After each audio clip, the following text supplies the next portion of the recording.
ప్రియా అమ్మ ప్రియా ప్రియా ప్రియా భయం వేస్తోందండి.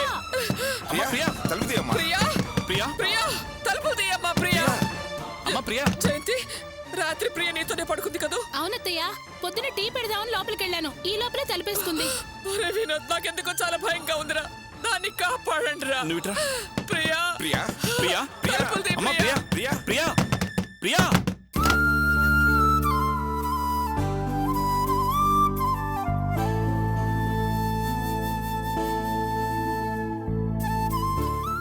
ఏంటమ్మా ఇది? తలుపు గడి పెట్టుకున్నావెందుకు? తలుపు గడియ పెట్టుకుని నేనేమైనా అఘాయిత్యం చేసుకుంటానని భయపడ్డారా? నేనేమి పిరికిదాన్ని కాదు, అలాంటి తెలివి తక్కువ పనులు చేయను. మరి ఎందుకే తలుపు గడి పెట్టుకున్నావు? స్నానానికి వెళ్ళానమ్మా. వరలక్ష్మి, ఒక్క క్షణంలో మనం ఏవేవో ఊహించుకుని భయపడ్డాం, కానీ అది చాలా ధైర్యంగా ఉంది. నాన్న, నేను నా వయసుకు మించిన అనుభవాన్ని సంపాదించాను, చాలా నేర్చుకున్నాను. జీవితం అంటే ఏంటో ప్రాక్టికల్ గా తెలుసుకున్నాను. భయపడడం, పారిపోవడం, చావటం అనే వాటికి నా దగ్గర చోట్లేదు. ఏం చేయాలని అర్థం కాక ఆలోచించుకునే సమయంలో గోపిబావ వచ్చి ఒక మంచి పని చేశాడు. సమస్య తేలిపోయింది. లేకపోతే మీరనుకున్నట్టే జరిగేదేమో. అంతేకాదు, అందరం కన్ఫ్యూజన్ స్టేజ్లో ఉండి ఒక తప్పుడు నిర్ణయం తీసుకునేవాళ్ళం. అలా జరగకుండా చేశాడు. నాకు చాలా సంతోషంగా ఉంది. అందుకే నేను నా కాళ్ళ మీద నిలబడి బతకడానికి ఒక ఉద్యోగం వెతుక్కోవడానికి బయటకెళ్తున్నాను.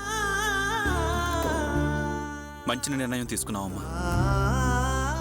ఇంట్లో కూర్చొని జ్ఞాపకాలు నెవరేసుకుంటూ బాధపడి ఆ బాధలో ఏవేవో తప్పుడు నిర్ణయాలు తీసుకోవటం కన్నా ఇది చాలా బెటర్.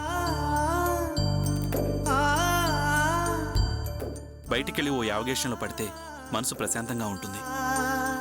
చాలా పాజిటివ్గా ఆలోచించి మంచి డెసిషన్ తీసుకున్నావు. I appreciate you. చూడు వరలక్ష్మి, చిన్న పిల్ల, అది ఆలోచించినంత మాత్రం నువ్వు ఆలోచించలేకపోయావు. దానికున్నపాటి ధైర్యం నీకు లేకపోయింది. ప్రతి చిన్న విషయానికి ఏడవటం తప్ప పరిష్కార మార్గం ఆలోచించవు. ఎంత పిరికితనం ఉందో అంత మొండితనం మాత్రం ఉంది. కాస్త మంచిగా ఆలోచించడం నేర్చుకోవే.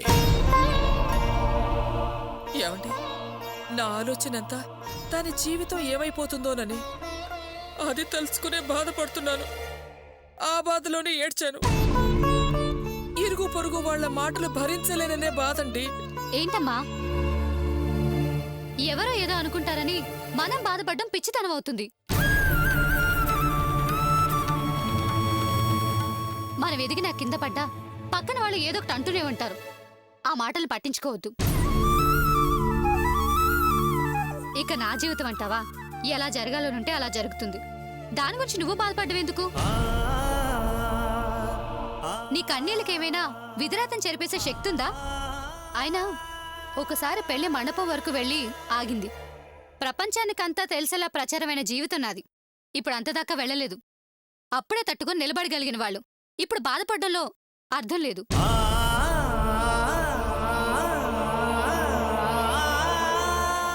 సరే, నాకు టైం అవుతుంది, నేను వెళ్ళాలి.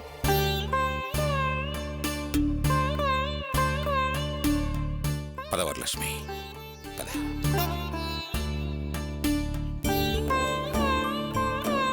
రా కూర్చో. అమ్మా నమస్కారం. అమ్మా అయ్యా నమస్కారం. నమస్కారం అండి. ఏంటి పెళ్లి పెట్టుకుని ఎవరు గుడికి రాలేదు? ముహూర్తం ఏమైనా మర్చిపోయారా? మీరెవరూ రాలేదు. విషయం ఏంటో తెలియపరచలేదు. ఫోన్ చేస్తే స్విచ్ ఆఫ్ అని వస్తుంది. అందుకే ఏం జరిగిందో తెలుసుకుందామని వచ్చానమ్మా. మీకు ఇన్ఫర్మేషన్ ఇవ్వనందుకు మమ్మల్ని క్షమించండి. మా అమ్మాయి పెళ్లి ఆగిపోయింది. ఏంటి పెళ్లి ఆగిపోయిందా? అవునండి. సడన్ గా పెళ్లి కొడుకు మంచివాడు కాదని మాకు తెలిసింది. అందుకే పెళ్లి క్యాన్సిల్ అయింది. మా సమస్యలో మేముండి మీకు సమాచారం ఇవ్వలేకపోయాం. క్షమించండి. వినోద్, వారికి ఇవ్వాల్సిన డబ్బులు ఇచ్చి పంపించరా. డబ్బేం వద్దండి. మరో సంబంధం కుదిరాక ఆ పెళ్లి చేసే అవకాశం నాకు ఇవ్వండి, అప్పుడు తీసుకుంటాను. వెళ్ళొస్తానండి. మంచిదండి.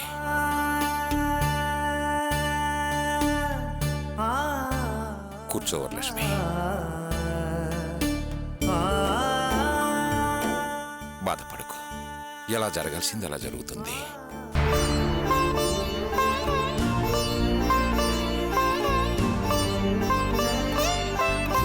అర్చనా, రండి మావయ్య.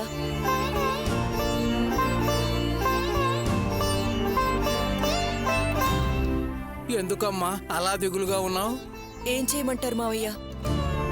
మీ అబ్బాయిని చూశారుగా, ఆవేశంతో ఎలాంటి నిర్ణయం తీసుకున్నారో. రేపటి గురించి ఆలోచిస్తుంటే నాకు భయంగా ఉంది. షెడ్డు తాళాలు దినాకి ఇచ్చేస్తున్నాడేనా నీ భయం? అవును మావయ్య. అమ్మా అర్చన, వాడి స్థానంలో నిలబడి ఆలోచిస్తే వాడు తీసుకున్న నిర్ణయం కరెక్టే అనిపిస్తోందమ్మా. అదేంటి మావయ్య, మీరు కూడా ఆయన్నే సమర్థిస్తున్నారు? మేము ఆ ఇంటి నుంచి బయటపడ్డాక ఎక్కడికి వెళ్లే దారి లేక ఫుట్పాత్ మీద పడుకున్నాం. బతుకు తెరువు కోసం మేము ఎంత కష్టపడ్డామో మీకు తెలుసు. ఇన్నాళ్లకి ఏదో బాగుపడ్డానికి ఒక దారి దొరికింది.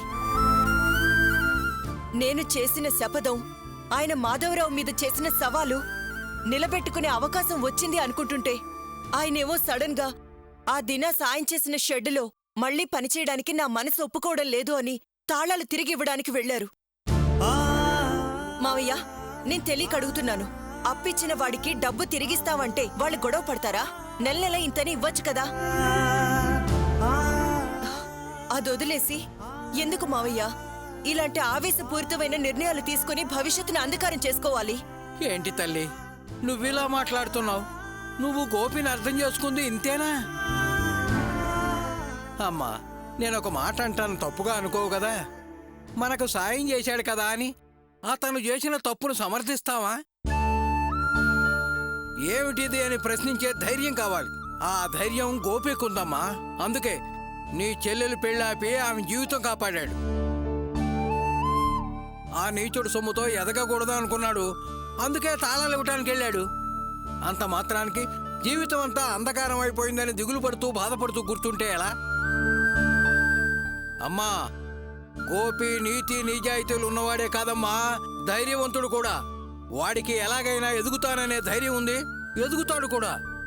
వాడిలాంటి భర్త దొరికాడని సంతోషపడాలి, గొప్పగా ఫీల్ అవ్వాలి. అంతేగాని ఇలా బాధపడుతూ కూర్చుంటే ఎలా?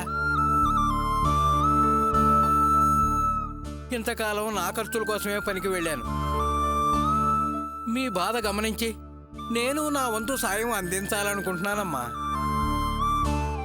గోపి తీసుకున్న నిర్ణయంతో ఈ కుటుంబం ఎలా గడుస్తుంది, బాబుని ఎలా పోషించాలని భయపడకమ్మా. ఇక నుంచి ఈ కుటుంబం కోసం నేను కష్టపడతాను, నువ్వు ధైర్యంగా ఉండు. మావయ్య, మీరు కష్టపడ్డవేంటి? పిల్లల్ని బాధ్యతగా పెంచాల్సింది కన్నవాళ్లేనమ్మా. కానీ ఆ రోజుల్లో నేను బాధ్యత లేకుండా తిరిగాను. గోపియే నన్ను పోషించాడు.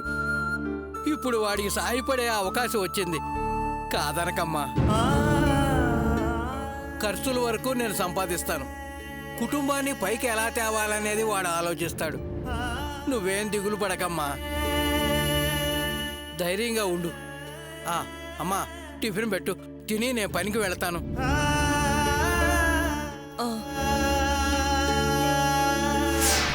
దినా,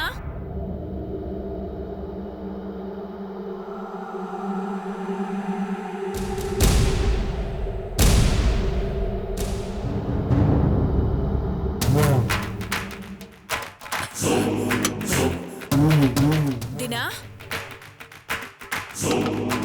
ఒరే ఒరే ఒరే ఒరే, ఆగరా. ఉండమ్మా, వదలమ్మా, నన్ను తాగి నువ్వు. ఉండరా. రాత్రంతా నిద్రపోకుండా తాగింది చాలేదా? ఇలా తాగి తాగి ఒళ్ళు పాడు చేసుకుంటావా? దేనికైనా ఓ హద్దు ఆపు ఉండాలి. జరిగిన అవమానాన్ని మర్చిపోలేకపోతున్నానమ్మా. నా ప్లాన్ అంతా వేస్ట్ అయిపోయిందన్న బాధ, అందుకే తాగుతున్నాను. ఇవ్వమ్మా, ఒరేయ్, చిటివ్వు. ఆగరా. మర్చిపోలేకపోతున్నానని తాగి తాగి ప్రాణాల మీదకి తెచ్చుకుంటావా? నేను పడ్డ అవమానానికి ప్రతీకారం తీర్చుకోకుండా నేను చావనే చావను. నువ్వేం భయపడకు. చాలే ఆపు. ఇలా తాగి తుళ్ళి పడుతుంటే ఇంకా నువ్వు అనుకునేది ఏం చేస్తావు, ఎలా పగ తీర్చుకుంటావు? ఏంటి? అవునరా, నువ్వు ప్రియ మీద పగ తీర్చుకుంటానన్నప్పుడు వద్దురా, చక్కగా పెళ్లి చేసుకుని కాపురం చేయరా అన్నాను. నువ్వు నీ ఆలోచనలోనే ఉంటే పెళ్లి తర్వాతన్నా నిన్ను మారుద్దాం అనుకున్నాను. అందుకే ప్రియ వాళ్ళింట్లో నేను బాగా మాట్లాడాను. కానీ ఆ గోపి మొత్తం సర్వనాశనం చేశాడు. జయంతి మొగుడుతోనే నిన్ను కొట్టించి బయటికి గెంటించాడు. అర్చన్ అడగడానికి వెళ్ళినప్పుడు కూడా ఇలాగే మనల్ని తన్ని బయటకు గెంటారా. అందుకే అటు అర్చన జీవితంతో ఆ వరలక్ష్మితో ఓ ఆట ఆడుకున్నాను. మళ్ళీ ఇప్పుడు ప్రియ విషయంలో ఆ గోపి మూలంగా అవమానపడ్డాం. ఇప్పుడు మన పగ ప్రతీకారం ఆ గోపి మీదేరా. వాణ్ణి సరైన దెబ్బ కొట్టాలి. నేను అదే ఆలోచిస్తున్నానమ్మా. వాడి గురించి అంత ఆలోచించాల్సిన అవసరమే ఉందిరా. చెట్టు కింద రెంచులు తిప్పుతూ 5కి 10కి చేయి చాచే ఆ మెకానిక్ గాడికి గౌరవంగా ఉండేట్టు షెడ్డు పెట్టించావు. వాడి బతుకు తెరువు నువ్వు వేసిన భిక్షే. వాడికి కొంచెమన్నా కృతజ్ఞత ఉందిరా. నువ్వు కల్పించుకోకపోతే హత్య కేసులో వాడికి ఉరిశిక్ష పడేది. వాణ్ణి ఊరికే వదిలిపెట్టకూడదురా. 5కి 10కి అడుక్కు తినేలా చేయాలి. వెంటనే వెళ్ళి ఆ షెడ్డు మూయించి కీస్ తీసుకురా. ముందు గోపి మీద పగ తీర్చుకోవాలి. ఆ తరువాత ఆ కుటుంబాన్ని చిత్రహింసలు పెట్టాలి. వెళ్ళరా. సూపర్ ఐడియా చెప్పావమ్మా. దీన్నే సరైన టైంలో సరైన నిర్ణయం అంటారు. వెళ్తా. వెంటనే వెళ్ళి షెడ్డు మూయించి కీ తీసుకొని వస్తా. వాడిని బజార్లో నిలబెడతా. వస్తానమ్మా.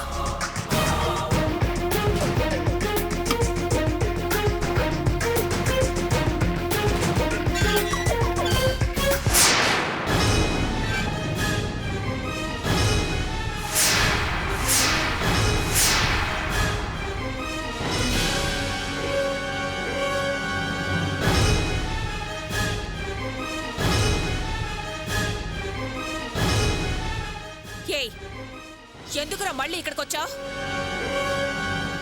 నువ్వు నా కొడుకుని నా అల్లుడితోనే కొట్టించింది కాక మళ్ళీ వచ్చావే? ఎంత సాయం చేశాడ్రా వీడు. కృతజ్ఞత లేని మనిషివిరా నువ్వు. క్షమించమని అడగడానికి వచ్చావా? చూడండమ్మా, ఆవేశపడకండి. మనం లోపలికెళ్ళి మాట్లాడుకుందాం రండి. ఏయ్, నీలాంటి బజారు మనుషులు మా ఇంటికి వచ్చి మాట్లాడితే మా గౌరవం పోతుందిరా. ఇంత దుర్మార్గుడివైన నిన్ను అందరూ న్యాయం అంటే గోపి, ధర్మం అంటే గోపి, నీతి నిజాయితీ అంటే గోపి అంటారేంట్రా? అసలు నీకు ఆ పదాలకు అర్థం తెలుసా? నేను నా జీవితంలో మంచంటూ చేశానంటే అది నీకు మాత్రమే. నేను నీకు సాయం చేస్తే నువ్వు నాకు ద్రోహం చేస్తావా? చెట్టు కింద పాతిక్కి పరక్కి చేయి చాచి అడుక్కునేవాడివి నువ్వు. అలాంటిది నిన్ను అర్చన కార్స్ అనే షెడ్డుకి ఓనర్ని చేశాను. ఒకసారి నేను చేసిన సాయాల్ని వరుసగా గుర్తు తెచ్చుకోరా. నువ్వు చేసుకునే పనిలో మార్పు తెచ్చాను. నువ్వు నీ జీవితంలో అంతవరకు ఎన్నడూ చూడని వేలకి వేలు నీకు లాభాల చోటు చేశాను. ఒక హోదా కల్పించాను. నీకు కంపెనీకి డీల్ కుదిర్చాను. అప్పుడు నువ్వు నా చేతులు పట్టుకుని ఏమన్నావురా? దినా, ఈ జన్మకి నీ సాయం మరవలేను అన్నావు. కానీ మర్చిపోయావురా, పూర్తిగా మర్చిపోయావు. నేను నా లాయర్ లేకపోతే ఆ మాధవరావు నీ బతుక్కి ఎప్పుడో స్పాట్ పెట్టేవాడు. వాడు ఇరికించిన కేసులో నీకు ఉరిశిక్ష పడి ఉండేది. రేయ్, అన్నం పెట్టిన చెయ్యిని మర్చిపోయావరా? చివరికి ప్రాణభిక్షను కూడా మర్చిపోయావా?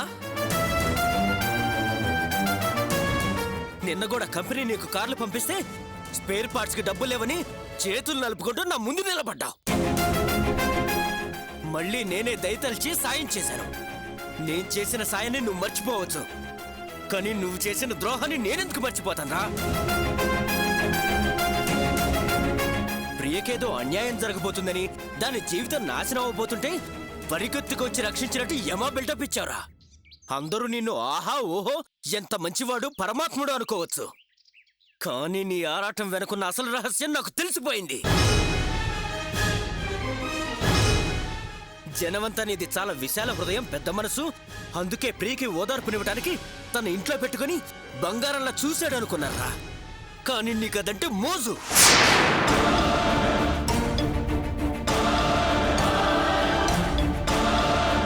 దాని మీద కోరిక.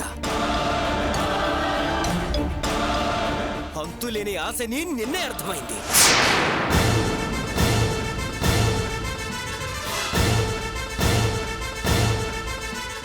నేను పెళ్లి చేసుకుంటే మీ వెధ వేషాలు వర్కౌట్ కావరే కదా పెళ్లి చెడగొట్టావు.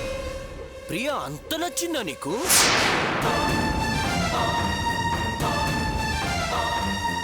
నువ్వు పెళ్ళాపి నన్ను రక్షించావు, లేకపోతే అది నా సొమ్ము తింటూ నీ పాట పాడేది. నేను మొదలు పడి చచ్చేవాణ్ణిరా.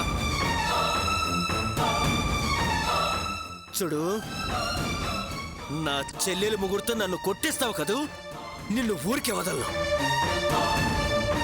ఆ మాధవరావు నిన్ను హత్య కేసులో ఇరికించి వదిలేశాడు, కానీ నేనలా వదలను. ఆ షెడ్డు నాదిరా. నిన్ను మళ్ళీ ఆ చెట్టు కింద బతికేటట్టు చేస్తా.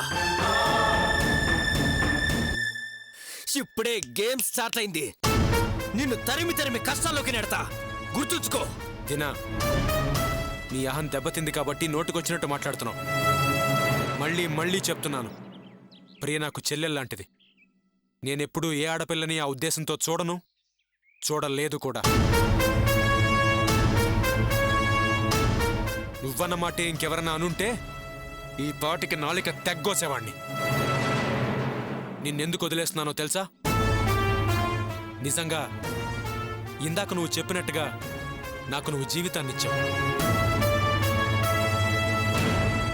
నాకు ఆ కృతజ్ఞత ఎప్పుడూ ఉంటుంది. అందుకే నిన్నేం చేయకుండా వదిలేస్తున్నాను. ఏమన్నా గేమ్ స్టార్ట్ చేసావా? నువ్వు గేమ్ మొదలెడితే ఆ గేమ్ ఇప్పుడు నేను ఆడతాను. చూద్దాం నువ్వేం చేస్తావో చూద్దాం. ఇందాకన్నావు కదా నాకు డబ్బు ఇచ్చానని. నీ మొత్తం డబ్బు వడ్డీతో సహా నీకు తిరిగిద్దామని వచ్చాను.